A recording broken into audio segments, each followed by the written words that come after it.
بسم الله الحمد لله والصلاة والسلام على رسول الله السلام عليكم ورحمة الله تعالى وبركاته دمان أصحابتي قيمها يقايها بدن له أن كوض الصعونة برتنا يوتيوب كلها هي شكر موسى تالنتي جنل مركلة يوولاشين شكر دقن أو إذين ودا برنامج عصب أصحابي waxaan rabaa intaan barnaamijka u guda galin ka hor inaan horta idinkugu mahad celiyo sida wanaagsan ee qiimaha leh ee aad ila socotaan mar walba barnaamijyada aan bartan soo galiyo aad ugu taxantihiin intiina nala joogtaa waad nala joogtaan like iyo hanaga hilmaamina in aad wixii comment iyo fikirkiina ah noo soo qortaan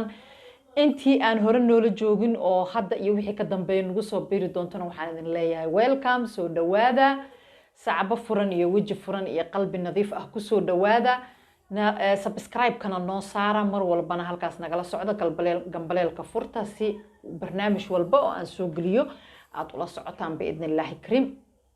waxaan rabaa barnaamijkayga inaan guda galo wali waxaan dhex jibaaxaynaa arrimihii bulshada oo alaaba channelkan aad kala xiriirtaan oo mar walba aan ka hadalno waxaan rabaa inaan ka hadlo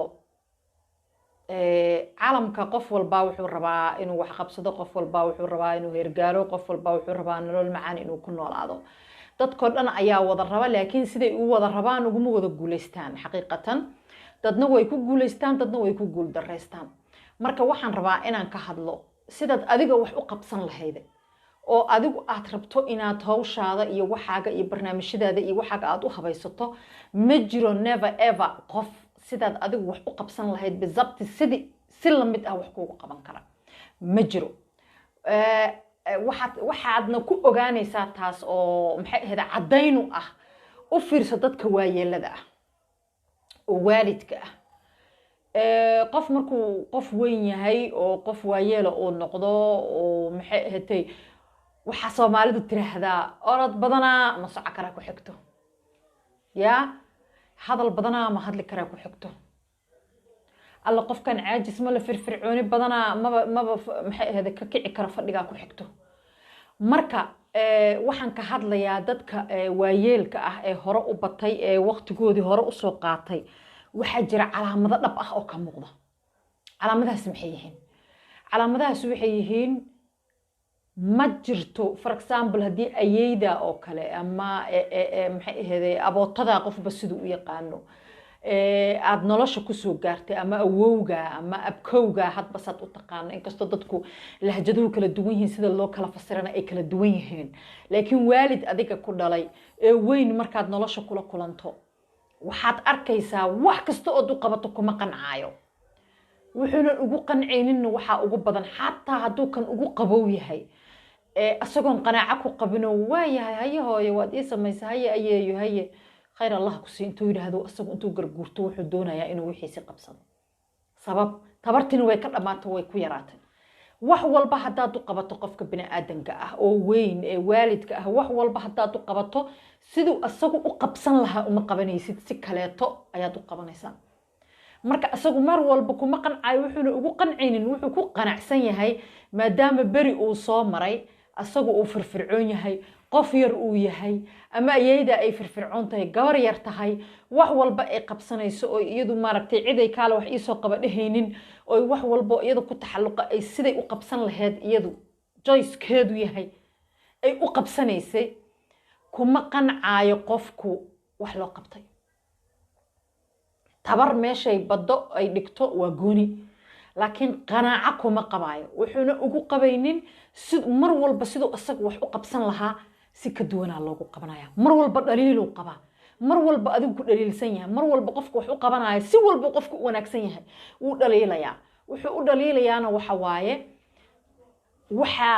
ogow ilaahay lixdan lixaad nagama kala dhantaalo intay ka dhantaalan tahana ilaahay daa'inkaa ha u gargaaro oo bedel khayr qaba ha siiyo iyo awlaad baariyo say rabaan wax ugu qabanaysa laakiin waxaan ku sheegayaa qofka nafsadiisa sidoo wax ugu qaban lahaa qof wax ugu qaban kara ma jiro ku qanacsan yahay boqolkiiba boqol ma jiro siduu nafsadiisa ugu qanacsan yahay haddii qofka lixaadkiisa kala dhantaalmo huruweytuu ku nool yahay iyo hadba ciddii la joogto markaas ay wada joogaan oo la nool oo noloshiisa saacidaysa waxay saacida inuu ku qanco waa ku qasban yahay laakiin siduu rabay mar walba ma aha mana haysto waayeelka sidoo kale siday rabeen iyagu shalay wax u qabsan jireen si aan ahayn ba dadka kale wax ugu qabanaya oo maxay ahayd wiilashoodii ah oo gabdhahoodii ah oo ay maaragtay markaasi noloshu baday maxay ahaday waxaad dareemaysaa fiiri waalidka markuu soo tabar yareeyo xataa asoo wax qabsan kara markuu soo tabar yareeyo uu ku yiraahdanaa waxaasaas u qabo waryaa waxaasaas yeel kan saan iyo samee waxaas war waxaan saan looma qabtee saan u qabo fiirso mar walba dhaliil ayuu muujinayaa maaha adigu inaad xun tahay laakiin asagu siduu shalay wax u qabsan jiray ayuuna maanta wax u qabsan karin wax walbood u qabato wax walbood fadhigiisa ugu keento wax walbood u samayso qanaaco buuxda kuma qabo waayo isagu wax u qabsan jiray si aan ahayn ayaad adigu ugu qabanaysaa sidaas daraaddeed ma qancin kartid marna naftaada adigu waxaad u geli karto ood u qaban karto ood u samayn karto qof kaleeto haddaad magan naftaada uga noqoto uma qaban karaa ka yaabin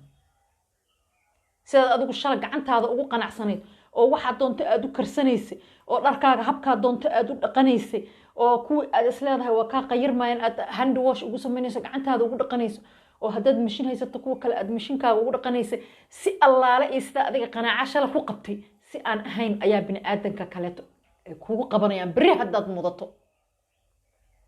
taas waxay ku tusaysaa ruux walba naftiisa intuu u qaban karo cid kale oo bedelkiisa intay gasho bizabti tabti uu shalay asaga naftiisa wax ugu qabanaya cunno hadduu karsanayo ugu karsanayo hadduu horumar gaarayo ugu gaarayo hadduu wax soo qabsanayo maaragta ugu qabsanayo hadduu shaqaysanayo macnaha ugu shaqaynayo marna ma helayo bedelkii adiga shaqsi adimahaaga iyo gacmahaaga iyo indhahaaga iyo dhegahaaga iyo naftaada iyo adiga rabitaankaaga wixii aad ku qabsanaysay haddaad booskeedii gabto qof sideedii kuugu qabanaysa ma helaysad ha ka yaabin inaad hesho yaa sidaas daraaddeed qofka bini aadankaah intuu wax qabsan karo waa inuu wax qabsadaa haddaad maanta waxaad qabsan karta maalin walba berrito aad u dhigato berrito sidaad noqon doonto ma ogid lixdaada lixaad maanta siday kaamil kuugu tahay inay berri kuugu noqon doonto ma sheegi kartid caafimaadka sidaad maanta u qabto berri inaad u qabi doonto ma sheegi kartid awoodda iyo xoogga sidaad maanta u leedahay berri inaad u lahaanayso ma sugna mana u lahaanaysid waayo qof walba oo nool xadkii nolosha meeshii maaragtay 40 jir qofka nolosha hadduu ka gaaro wixii ka dambeeya naaqus uunuu sugayaa inuu kor usoo kaco ma sugaayo laakiin ilmaha yare hadda dhashay ilaa iyo intuu qofku xoogu kaamil ku noqonayo 40 sano ka gaarayo waxbaa kusoo siyaadaya firfircooniyaa kusoo siyaadaysa xoogaa kusoo siyaadaya caqligaa kusoo siyaadaya waayo aragnimaa kusoo siyaadaysa laakiin haddaad heerkaas gaarto wixii ka dambeeya naaqus maahane zaa'id ma sugaysid ha ka yaabin inay wax kaa go-aan ay wax kaa dhinmaan ma ahane inay wax kugu siyaadaan marna ma sugaysid horena looguma baran nolosha mana la arkaayo sidaas daraaddeed naftaadu adigu intaad u geli karto qof adiga inta kusoo dhaafa naftaada u galaaya never ma helaysid marnana ma helaysid waa sababta ay dadka qaarkii u yiraahdaan dadku sababo kala duwan ay u nool yihiin maanta adiga haddaad dhari karsanayso ood cunto karsanayso noocaad u karsanaysaa noocaas waxaa laga yaabaa nooca adiga kugu fiican oo ku qanciyo inuu yahay ma dhici karto nooca adiga ku qanciyo qof walba inuu qanciyo qof kalaa si kale u karsada isla cunadaas aad karinayso suugadaas aad maanta samaynayso aad rabto inaad baasto ku suugayso sidii aad adiga u karsanayso sida nooci adiga markaad adiga taada ka hadlayso sida ugu macaan aad u karsato qof baa sidaas qashlata oo si kale oo adiga saad u karsatay aan ahayn u karsanaay that's why loo yiraahdaa sababtaas ayay u tahay ninba weelkiisu waa u gooni sidoo rabo ayuu u karsadaa dadka waxba isuguma darna dooqaan isugu darnayn maxay ahaday fikiraan isugu darnayn wax kasta ee adiga ku qanciyaa inay qofka kala qanciyaan suuragal maaha ya marka adiga wixii aad u bogto oo kula fiicnaada ha u malaynin dadkoo dhan inay u bogeen dad bay la qallafsan yihiin ilaahay xikmadihiisu waa badan yihiin bini aadankiisuna waa kala nooc wax kastoo adiga kula fiican wax kastoo adiga kula macaan wax kastoo adiga kula habboon qof baynan la habboonayn qof baynan la macaanayn qof baynan la qurux badnayn oo sidaad adiga u aragto aanu arkaynin waa xikmadaha ilaahay ayay ka mid tahay taasi marka marna ha raadinin sidaad adigu wax u qabsan laheed qof kuugu qabata oo qanaacadaad adigu shalay isku qabtay aad ku qabto inaad heli doonto naftaada adigu dhinacaad doonto u dhigo siduu kula qurux badan u samayso noloshaada tabti adiga aad doonayso inay kuu noqoto adigaa yaqaan qof kale ma yaqaanee u habayso oo dariiqeeda ku dhig oo meel mari oo ku soco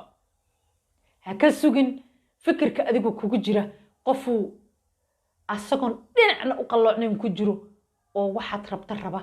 waxaad diidaysa diidaaya wixii kula qurux badan la qurux badan yihiin wixii kula xunna la xun yihiin inaad heli doonto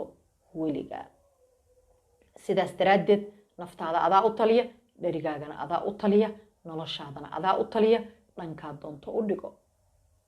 intaas ayaan rabaa inaan kusoo koobo barnaamijkeennii tusaalaynta badan iyo waxqabashada qofka siduu maaragtay aan ku tusaalaynayna waxyaabihii aan hore usoo wada jirnay ee arrimaha bulshada aan isleeyahay wacyiga iyo fikirada haddii laysdhaafsado wax badan ayaa kasoo baxaya dhalinyarada cusubna wax badan ayay kusoo kordhinaysaa tan iyo intaan asxaab ee barnaamijkan mid lamida aan ku kulmi doono waxaan idinkaga tegayaa nabaadiinada eebe ha ahaato korkiina nabad iyo caano waad ku mahadsantihiin daawashadiina assalaamu calaykum waraxmatullaahi tacaala wabarakaatuh